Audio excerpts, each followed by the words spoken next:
Set Hut, bonsoir et bienvenue dans Touchdown et Tartiflette pour la 11e semaine de saison et consécutive que nous sommes là juste pour toi, juste pour t'apporter du plaisir et un peu d'informations puisqu'on sait que tu parles pas très bien anglais, donc tu comprends pas ce qu'ils disent les animateurs anglais, que tu lis pas beaucoup et donc tu pompes rien, on peut le dire. Mais nous, pas moi, hein, nous, on a des gens qui eux s'intéressent à tout ça, qui parlent l'anglais et qui lisent et qui écoutent ce que disent les vrais experts américains et qui viennent tout expliquer.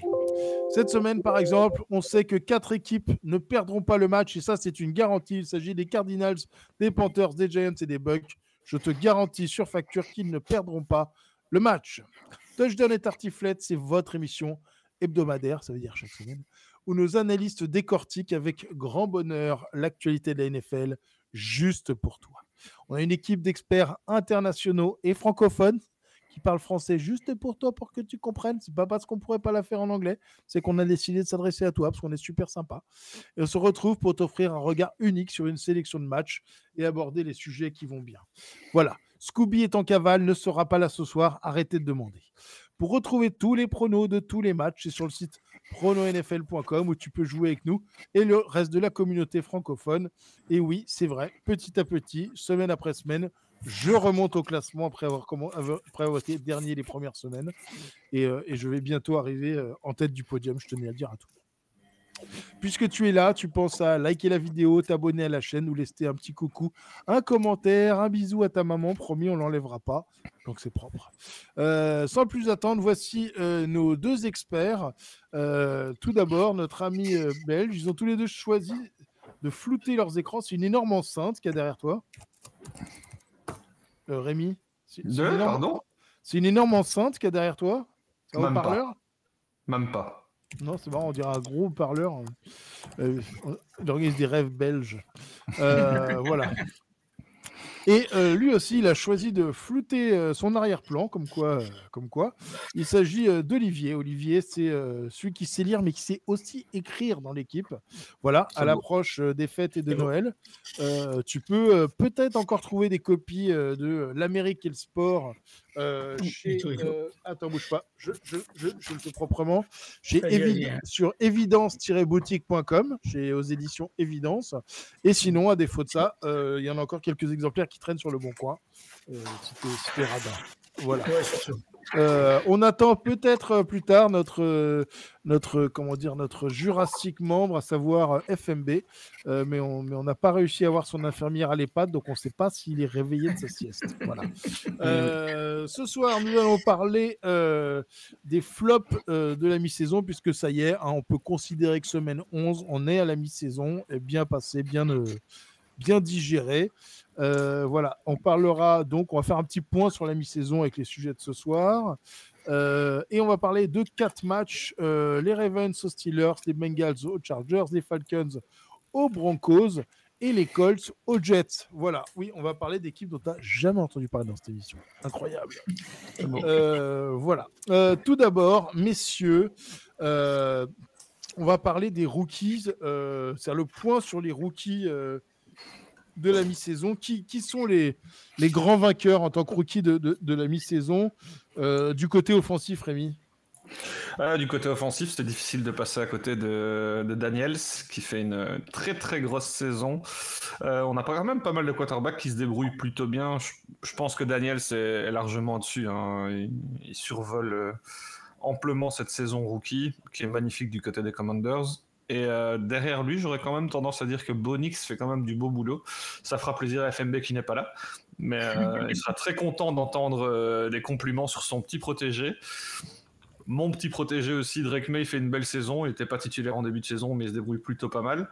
Donc on a quand même un joli cru au niveau des quarterbacks. Et au niveau des receveurs, je trouve qu'un Aber, c'est forcément pas très bien servi, mais il a quand même su montrer son talent. Pour moi, c'est encore une plus belle surprise que Marvin Harrison, qui est bon, qui était attendu, qui est peut-être pas toujours aussi éclatant qu'on pourrait l'espérer, mais qui est quand même excellent cette saison. On peut certainement pas lui enlever ça. Et donc voilà, du côté offensif, j'aurais tendance à citer ces quelques joueurs. il y a quelques bonnes mentions, hein, si on doit parler des running backs notamment. J'aime bien Bucky Irving du côté des Bucks, qui est une belle petite surprise, qui a su faire son trou. Et donc voilà, je sais pas ce que t'en penses, toi Olivier. Ouais, non, t'as fait un peu le tour, hein, des belles surprises offensives de l'année. Enfin, des surprises pas forcément, mais ceux qui réussissent à se placer comme meilleur rookie de l'année. De toute façon, on a l'impression que le titre, enfin la récompense est d'ores et déjà dans les mains de Jayden Daniels. Ça serait vraiment très très surprenant que ça lui échappe. Ou il faudrait vraiment qu'il foire complètement sa fin de saison, parce que on a clairement une pépite là sous les yeux depuis son premier match. C'est assez impressionnant non seulement de voir son talent, mais de voir aussi qu'il a l'air de prendre les bonnes décisions, d'avoir beaucoup de sang-froid, d'être déjà un leader dans son équipe, donc je pense qu'on aura du mal à lui enlever ça. Et puis après, les joueurs que tu as cités, effectivement, tu es bien placé pour voir que Drake semble s'imposer et joue de mieux en mieux, j'ai l'impression quand même, de match en match. Donc ça, c'est quand même plutôt bon signe. À la différence, par exemple, d'un Caleb Williams qui a une première saison difficile et qu'on a l'impression de voir presque régresser au fur et à mesure de la saison, parce que j'ai l'impression qu'il se retrouve en position de doute. Donc ça, c'est pas un bon signe. Mais Drake May, lui, par contre, on a l'impression que ça avance. Voilà. Après, tu as parlé des receveurs. Il y a aussi notre receveur du côté de Buffalo qui a amené pas mal de choses, même s'il est blessé. Donc c'est un petit peu plus compliqué, mais il a réussi à amener pas mal de choses à un poste où il y en avait fort besoin. Et puis Harrison, on l'attendait, il est là. En plus, l'équipe est meilleure que prévu, donc peut-être qu'on aura même l'occasion de le voir un peu plus loin dans la saison, en sachant que la connexion, elle semble se faire de mieux en mieux avec Murray, donc on a un duo qui sera peut-être là pour pas mal d'années. C'est clair. Merci beaucoup. Et côté défense, Olivier, qu'est-ce que tu en penses? Alors, côté défense, il y a un choix qui est relativement évident aujourd'hui. Alors le truc, c'est que déjà, il faut se remettre dans le contexte. À la draft de l'année dernière, il y a eu très très peu de draftés défense haut, puisque le premier drafté en défense, c'était le 15e pick. Donc, je pense que c'est assez exceptionnel de voir un défenseur partir, le premier défenseur partir si loin dans la draft. Et alors, du côté du rookie de l'année, je pense qu'il faut aller du côté du 19e choix avec le linebacker des Rams, Jared Verne, qui fait un excellent début de saison, qui en est déjà, je crois, à 4 sacs et demi. Je voulais d'ailleurs signaler que on n'en parle pas forcément, mais du côté des Rams, il y a une défense qui est extrêmement jeune, qui est vraiment à surveiller pour les années à venir, parce que si vous prenez les 4 meilleurs sackers de l'équipe, vous avez 2 draftés de l'année dernière et 2 draftés de cette année, avec Turner, Young, Verse dont je viens de parler, et le dernier, c'est Fisk, qui était aussi lui drafté l'année dernière.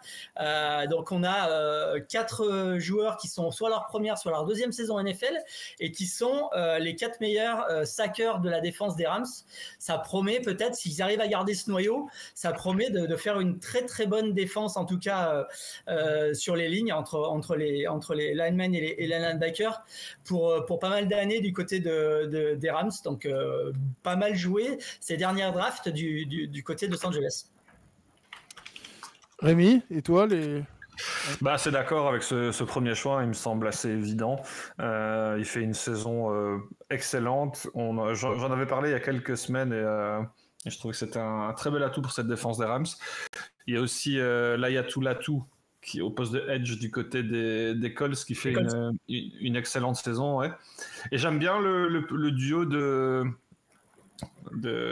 la secondary des Texans, donc à savoir Lassiter et Bullock, qui font du très bon boulot pour des rookies, qui sont là, ils sont assez réguliers. Après, forcément, hein, c'est des postes un peu ingrats, donc ça arrive de se taper une autre erreur qui est un peu remarquée, mais malgré tout, je les trouve excellents. Et je pense que les Texans ont été faire une excellente draft, parce que Bullock a déjà 4 interceptions et Lassiter en a 3. C'est 2 rookies qui cumulent 7 interceptions. Franchement, c'est pas mal du tout pour une équipe qui a été choper un quarterback, un franchise player en puissance pour une bonne dizaine d'années l'an dernier. Donc, pour moi, c'est une draft plus que réussie pour eux. C'est des joueurs qui peuvent aller chercher une belle petite place dans ce classement. Ok, vous voulez rajouter un mot là-dessus ou on passe aux Ravens? Tout va bien. Premier match de la soirée, les Ravens aux Steelers. Rémi, tu avais la main, je te la laisse. Allez, je la garde. Donc, match très intéressant entre deux équipes qui vont batailler ferme pour cette probable deuxième place dans la conférence, derrière les Chiefs. Pour moi, Baltimore est mieux armé que ces Steelers qui sont, selon moi, un peu, on va dire, chanceux entre de gros guillemets avec ce bilan. Le bilan, il est très flatteur pour moi, là où celui des Ravens est peut-être un peu sévère, même si c'est vrai que leurs défaites ont été lourdes et face parfois à des équipes un peu improbables. Mais dans cette rencontre assez importante, on se rapproche quand même tout doucement de la fin de saison. Ça a des implications au niveau des playoffs. C'est vrai que c'est une division où ça bataille ferme. C'est des matchs qui sont toujours très serrés. On a une défense des Steelers qui, pour moi, était particulièrement bonne en début de saison. Et maintenant que l'attaque se développe, j'ai l'impression que cette défense commence un petit peu à battre de l'aile. C'est un bien gros mot. Ça reste une bonne défense, mais elle est un petit peu moins intransigeante qu'elle ne l'était en début de saison. Peut-être aussi parce qu'elle est moins forcée de faire le boulot, parce qu'en début de saison, l'attaque ne tournait pas du tout. Par contre, du côté de Baltimore, on a une défense de course qui tient la route, mais cette défense de passe qui est parfois extrêmement laxiste peut faire peur. On l'a vu, on a vu des Bengals qui ont roulé sur la défense, mais ça n'a pas suffi au final parce qu'en face, on a Lamar Jackson qui est en taille patron. Et donc, j'ai tendance à donner mon avantage malgré le déplacement très périlleux. On sait que c'est des matchs très compliqués entre ces équipes. J'ai quand même tendance à donner mon petit avantage à Baltimore, qui pour moi est une équipe qui malgré tout est plus complète, surtout offensivement. On peut garder le ballon, on peut courir quand même. Il y a une double menace avec un quarterback qui est toujours aussi dangereux. On a des receveurs qui font le boulot. Et maintenant, on a quand même un running back qui peut accumuler les yards, qui peut accumuler les premières tentatives, qui peut tuer le chrono. Donc j'ai tendance à croire que cette équipe des Steelers a encore un petit déficit offensif que pour ne venir à bout de ces Ravens. Je sais pas ce que tu en penses. Olivier, il est à fond d'accord. Écoute, oui, je suis d'accord sur le principe, entre guillemets. C'est-à-dire que ça pue le mets. Ça pue le mets. Non, mais comment dire, les Ravens, je suis d'accord avec Rémi, ils sont sans doute une équipe plus complète, plus redoutable, qui a plus d'expérience aussi à ce niveau-là. Mais dans l'histoire de cette confrontation, il y a toujours des choses improbables qui peuvent se passer. Il y a toujours des matchs très très très serrés. Il y a ce match qui se passe à Pittsburgh. Donc j'ai tendance à jouer la surprise parce que c'est assez rare que on soit surpris dans le mauvais sens par les Steelers. Donc pourquoi pas encore une victoire à l'arraché sur des turnovers, sur peut-être un fumble, enfin voilà, sur des faits de jeu comme ça dont les Steelers sont friands. Donc c'est pour ça que moi j'ai joué un petit peu la surprise sur ce match-là, même si je suis d'accord avec Rémi. Au final, les Ravens aujourd'hui sont sans doute l'équipe la plus redoutable et la plus complète de la conférence après les Chiefs. En tout cas, c'est celle qui est la plus régulière passée le début de saison qui a été un petit peu compliqué. Merci beaucoup, messieurs. Milieu de saison, toujours le thème de la soirée. On cherche qui sont les flops. Alors, ça peut être des joueurs, des coachs, des équipes entières. Qui sont les flops par rapport aux attentes qu'on en avait en début de saison qui est ton plus gros flop pour toi, Olivier ? Alors, écoute, c'est toujours difficile de mettre des flops sur des joueurs parce que effectivement il y a aussi le contexte de l'équipe, il y a le contexte du coaching, c'est un petit peu compliqué. Alors après, encore un qui veut être copain avec tout le monde. Là. Non, après moi, personnellement, je vais pas m'envoyer des fleurs, mais j'étais pas spécialement très confiant dans les performances du futur quarterback de la génération avec Caleb Williams, et j'ai l'impression que j'ai quand même pas eu forcément très tort là-dessus, parce que il m'a pas encore franchement impressionné, notre ami Caleb Williams du côté de Chicago, qui a fait toujours pour moi le pire trade de l'histoire de la NFL, avec ce foutu trade pour le premier tour de draft. Quant à ce qui est des équipes, on a aussi un petit peu des usual suspects, hein, que ce soit nos amis des Jets, Scooby pourrait nous en parler, que ce soit aussi du côté des Browns qui ont bien foiré leur saison. Alors après il y a aussi les Giants, mais enfin, est-ce que c'est vraiment des flops quand on floppe tous les ans? Je sais pas, mais en tout cas ils avaient des attentes cette année, tous ces gens-là. Parmi les gens où je suis peut-être un petit peu plus étonné du flop, parce que je pensais que cette équipe avait peut-être un peu plus de potentiel cette année, je citerai les Jaguars, parce que je pense qu'ils seraient peut-être, ils méritaient peut-être mieux que cette fiche qu'ils ont aujourd'hui, et j'ai l'impression qu'ils ont souvent pas mal de malchance. Rémi? Je suis assez d'accord avec les noms cités. J'ajouterais quand même les Jags, qui pour moi sont quand même dans le bilan extrêmement décevants. On a une équipe qui pour moi devait dans cette division AFC Sud pouvoir gratter une deuxième place très largement. Là, on a un bilan de 2 victoires pour 8 défaites. C'est quand même très compliqué. Ils ont alterné le mauvais et le très mauvais en début de saison avant de commencer je pensais qu'ils avaient trouvé un peu la voie. Et au final, ici, ils reperdent. C'est vrai qu'ils repèrent Trevor Lawrence, ce qui est quand même extrêmement problématique pour eux. Mais malgré tout, c'est une grosse déception pour moi. On a cité les Browns qui sont l'une des très grosses déceptions de cette saison parce qu'il y a du talent dans cette équipe. Ils ont une défense qui potentiellement peut faire très très mal et ils ont des gros noms également en attaque, mais ça n'a pas pris. Et oui, pour moi, le gros flop de ce début de saison, parce que j'en attendais beaucoup plus de leur part, c'est les Jets de Scooby. On a quand même une équipe qui est en mode victoire. Ils le prouvent par leur trade aussi. On va chercher Adams quand même. Preuve en est qu'on veut gagner maintenant du côté des Jets, et j'ai l'impression que pour cette saison-ci c'est mort, et je ne sais pas ce que ça donnera pour la saison prochaine, mais j'ai pas l'impression qu'on aille dans le bon sens. Ils sont capables de bien jouer, ils l'ont fait, mais ils sont capables d'être extrêmement mauvais aussi. Ils l'ont malheureusement montré de bien plus nombreuses fois, et donc voilà, pour moi c'est Jets, gros flop numéro 1 sans doute pour moi. Et j'aurais tendance à mettre les Jags en 2 au niveau des joueurs. Et les Bears, effectivement, comme l'a dit Olivier. Je savais qu'il allait en parler, mais Caleb Williams, on n'était pas très convaincu par le bonhomme. Malheureusement, on semble avoir raison. Et, il n'a pas une très bonne ligne offensive, mais c'est vrai qu'il panique assez bien dans sa poche. Il en a déjà à 38 sacs cette saison. C'est quand même pas un chiffre anodin. Et donc, voilà, grosse déception pour moi du côté de Caleb Williams, qui est quand même des armes à disposition qui ferait rêver pas mal de quarterbacks actuellement. Vous êtes quand même, enfin surtout toi Rémi, t'es quand même un gros bâtard, hein, je veux dire, parce que s'ils gagnaient, les Jets, on rappelait ça les Jets de New York, mais vu que tu les traites de losers, tu dis que c'est les Jets de Scooby, je trouve que c'est un peu sale, et si tu crois que c'est passé inaperçu, ce n'est pas le cas. Je suis complètement pour le fait de se moquer tout le temps de Scooby, mais en sa présence.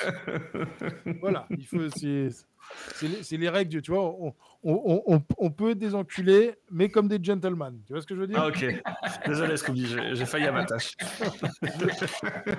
Allez, prochain match de ce soir, les Bengals aux Chargers. Ouïouïouï. Attends, on a commencé par qui la dernière fois? Donc Olivier, c'est à toi. Bengals Chargers, alors ça c'est le Sunday night, donc en prime time, une belle affiche théorique, notamment avec deux bons QB, jeunes QB, donc toujours intéressant, avec une équipe des Chargers qui enfin semble jouer à son niveau attendu depuis plusieurs saisons. Et peut-être que là, du point de vue changement de coaching, ça a fait du bien à cette équipe qui se retrouve avec une fiche de 6-3. Qui est en jeu, qui est toujours en course largement pour les playoffs, qui a amené, je pense aussi, un gros changement cette année, c'est du côté de la défense, parce que ça défend beaucoup mieux. J'ai vu notamment que ils ont toujours pas pris plus de 3 TD dans un match, qui est quand même assez exceptionnel dans la NFL moderne. Donc voilà, c'est une équipe qui tourne très bien. Et puis de l'autre côté, on a ces Bengals qui sont capables de jouer très très bien. On voit Burrow enchaîner les belles performances, mais qui trouvent toujours le moyen, enfin pas toujours, mais qui trouvent souvent le moyen de perdre des matchs qui devraient gagner, qui se retrouvent avec une fiche 4-6 où à l'arrivée ils ont quasi plus de droit à l'erreur s'ils veulent aller en play-off. Donc c'est compliqué, c'est aussi un petit peu dommage parce que il y a des moments où cette équipe, elle joue vraiment très très bien et elle est vraiment très très agréable à voir jouer. Donc là, je jouerais un peu les Bengals en me disant que ils ont quand même plus la pression, ils ont beaucoup moins le droit à l'erreur que les Chargers et qu'il faut qu'ils aillent le gagner ce match-là. Donc je me dis, allez, les Bengals, remontrez-nous ce que vous nous montriez il y a 2 ans et peut-être que ça va fonctionner. En tout cas, ça risque d'être un match très sympa à suivre et très spectaculaire. Ouais. Rémi ? Ouais, pour les mêmes raisons, pour moi le match se joue sur ça va être sans doute sur le fait de survivre pour les Bengals, parce que la course au playoff est plus que lancée pour eux. On est en retard, il y a du chemin, là où les Chargers au final, avec cet enchaînement de 3 victoires, sortent un petit peu de ce bourbier de début de saison où ils étaient à 3-3, où je me disais tiens, qu'est-ce qui va se passer avec cette équipe. On voyait une défense qui s'en sortait, une attaque qui parfois était un petit peu tout sautante. Force est de constater qu'Herbert fait quand même une belle saison. Je crois qu'il a 11 touchdowns pour une petite interception. Il a des receveurs assez jeunes qui font le boulot, donc c'était aussi un grand questionnement à savoir ce qu'allaient donner ces receveurs. Au final, ça se passe plutôt pas mal. Au niveau du running game, c'est honnête également, donc on peut avoir une belle rencontre. Olivier l'a dit, pour moi le gros point faible de cette équipe a longtemps été sa défense. Maintenant ce n'est plus le cas, on l'a vu sur les 3-4 dernières rencontres. On prend rarement plus de 15 points, voire 17 points dans la vue, c'est quand même pas grand chose quand on a un si bon quarterback. En face, on a des Bengals qui sont capables de tout et malheureusement capables de rien. En début de saison, ils vont perdre un match assez bêtement face aux Pats où ils montrent que, à mon avis, n'étaient tout simplement pas prêts. Après, ça se réveille. La semaine dernière, ils méritent pour moi cette victoire face aux Ravens dans une rencontre qui était vraiment fantastique. Un superbe match. On sait que Burrow, on est déjà à 24 touchdowns lancés cette saison. C'est quand même des stats qui sont assez impressionnantes. Et voilà, on sait que Chase peut faire mal, on sait que Burrow peut faire mal, on sait que c'est une défense qui peut malheureusement plier, mais qui est quand même capable de créer l'un ou l'autre turnover à l'occasion. Et donc j'ai envie de croire en cette équipe, dans ce déplacement qui est vraiment déjà, à mon avis, primordial pour les Bengals.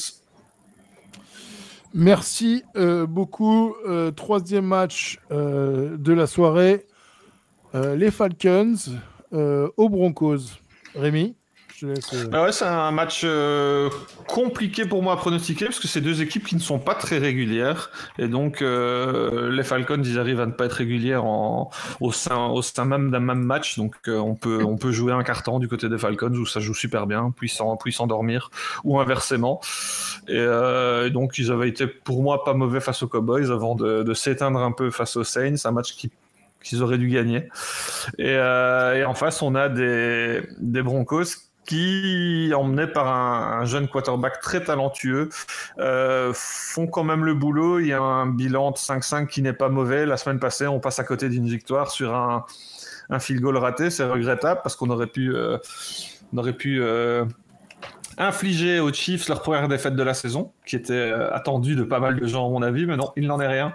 Un field goal raté les empêche de ça, mais force est de constater que c'est une équipe qui peut défensivement faire le boulot, parce qu'ils ont quand même limité les Chiefs de manière assez impressionnante.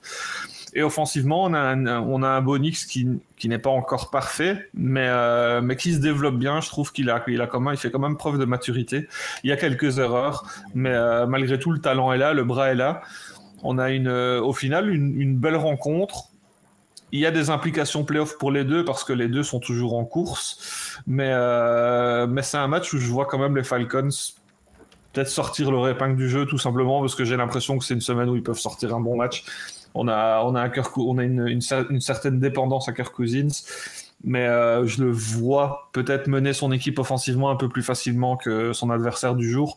Ça reste un déplacement périlleux, ça reste un match très serré. À mon avis, ça va se jouer vraiment sur des détails, et je ne serais pas étonné que ça se joue clairement sur le dernier drive de la rencontre. Olivier ? Bah écoute, ouais, c'est comme l'a dit Rémi, moi j'ai eu beaucoup de mal à me positionner sur cette rencontre parce que les Falcons, je l'avais déjà dit il y a une récente émission, j'arrive pas à vraiment comprendre leur potentiel parce que ils gagnent des matchs que je les vois perdre, ils perdent des matchs que je les vois gagner. Je sais pas où vont ces Falcons.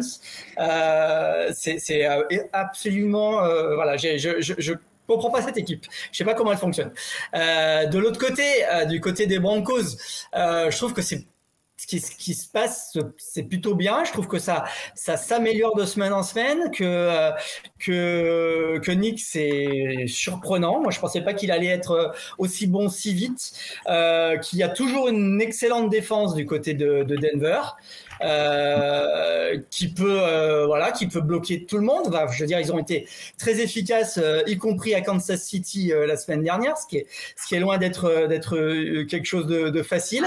Il y a très peu de personnes, très peu d'équipes qui peuvent prendre aussi peu de points contre les Chiefs comme les Broncos l'ont fait la semaine passée. Donc, j'ai quand même l'impression qu'à Denver, il se passe quelque chose. Donc, c'est pour ça que je les joue gagnants, en sachant qu'en plus ça se passe là-bas, que c'est toujours un petit peu compliqué à Denver. Donc voilà, je joue les Broncos, mais après peut-être que les Falcons vont encore me donner tort parce que je n'arrive pas à comprendre cette équipe. Ah, les Falcons, c'est un peu leur travail de donner tort à tout le monde, non ? Ouais. Surtout à Greg. Ce soir, la Expert World Cup. Il ne se passera rien. Scooby a pris 50 points sur ce qu'on appelle un side bet. C'est un truc qui ne te regarde pas. Voilà. Ne te regarde pas. T'as qu'à être un expert si tu veux savoir pourquoi on se donne des points. Voilà. Voilà. Olivier est toujours en tête. C'est vrai que Rémi, tu n'étais pas là la semaine dernière, je crois. Ni la semaine d'avant, d'ailleurs. Ni la semaine d'avant. Bah écoute, tu t'es fait passer salement par Olivier, qui caracole avec 345 points. Et toi, Rémi, tu es hélas à 277 points. Aïe. Voilà. Donc et puis Rémi, t'as pas encore organisé de quiz et ça, faut que tu le fasses. Ah, j'en ai fait un. Ah si, pardon. Autant pour moi. Voilà. Donc pas de quiz puisque voilà, pour tout vous dire, même ça regarde pas tout le monde, FMB est coincé à l'EHPAD. Voilà. Allez, dernier match de la soirée. Les Colts aux Jets. Exceptionnellement, on peut faire des petites piques envers Scooby parce que Jets. Olivier, vas-y, c'est à toi. Écoute, les Colts et les Jets, on peut pas dire que ça soit les équipes les plus en forme de la ligue, même si les Colts, il faut s'en méfier toujours un petit peu. Alors là, ils ont annoncé qu'ils allaient redonner la main à Richardson après l'avoir benché au profit de Flacco qui a fait un joli festival d'interception la semaine passée contre les Bills. Donc est-ce qu'avec Richardson ça fonctionnera mieux pour les Colts?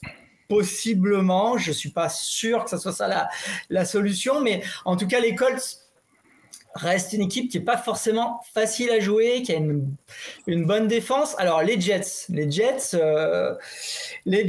c'est déception après déception. Si vous prenez les deux effectifs, vous devriez vous dire, les Jets, c'est quand même mieux. Il y a plus de stars, il devrait y avoir une meilleure défense, un quarterback qui n'a pas photo. Mais au final, les Jets...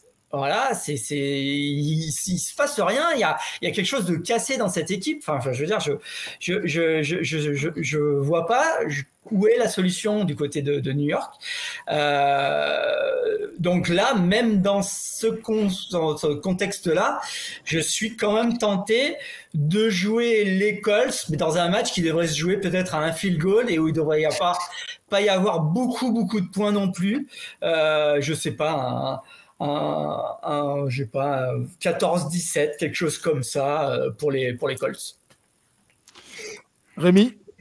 Ouais, je rêve autant de spectacles qu'Olivier pour cette rencontre. Je dois bien dire que ça donne pas très envie. J'en reviens à mon adage qu'FMB apprécie particulièrement, mais dans le cas d'une rencontre entre deux mauvaises équipes, je vais choisir l'équipe à domicile, à savoir les Jets. Mais de là à dire que je suis convaincu par mon choix, il y a un pas que je ne franchirai pas. Mais voilà, j'ai été un petit peu trop sévère envers Scooby en début d'émission, donc là, je repasse la crème, et donc c'est reparti. Les Jets vont l'emporter avec la manière, avec un Aaron Rodgers des grands jours, qui retrouvera une seconde, voire une troisième jeunesse. Et en face, on a une équipe des Colts qui est moyenne. Au final, elle a son bilan de 4 victoires pour 6 défaites. Elle est à sa place, je pense. On a tenté Flacco un peu par dépit. Je me demande s'il ne faut pas laisser un peu d'expérience à ce bon vieux Anthony Richardson. C'est vrai qu'il y a pas mal d'erreurs dans son chef. Il prend pas mal de risques. Mais une équipe qui ne tourne pas avec Flacco, je ne sais pas ce qu'on apporte au final. Donc autant tenter l'aventure Richardson. Les deux équipes sont clairement dans le trou. Les Colts restent, je pense, sur 3 défaites consécutives. Les Jets n'ont gagné qu'une fois sur les 5 ou 6 dernières semaines. C'était une belle surprise, certes, face aux Texans, mais malgré tout, je suis toujours pas convaincu par ces Jets. On en parlait dans les flops. Mais voilà, rencontre très serrée, rencontre un peu brouillonne sans doute. Si vous voulez voir du spectacle, à mon avis, il faudra se diriger vers une autre rencontre. Mais voilà, petite rencontre, effectivement, un field goal, peut-être un pick six, peut-être un fumble. En tout cas, toutes des joyeusetés qui devraient déterminer le vainqueur de cette rencontre. Voilà, merci beaucoup Rémi, merci beaucoup Olivier. La semaine prochaine, spécial Raiders, spécial Titans, voilà, les deux équipes préférées de la saison. Tu nous vends ça magnifiquement. Dont nous parlerons. Le défi va être de parler une demi-heure de chaque équipe. Avec bonheur et entrain. Voilà. Chacun notre tour devra dire une chose positive. Non, on n'a pas dit positif, on a dû en parler. Hein. Et le premier qui tombe à court perd. Voilà. Du positif sur les Titans, c'est au-dessus de mes forces. Oh, le nom est sympa. Les Raiders, il faut chercher. Hein. Voilà, merci beaucoup messieurs, passez un bon week-end NFL et on se dit à la semaine prochaine. Ciao, ciao. Salut à tous.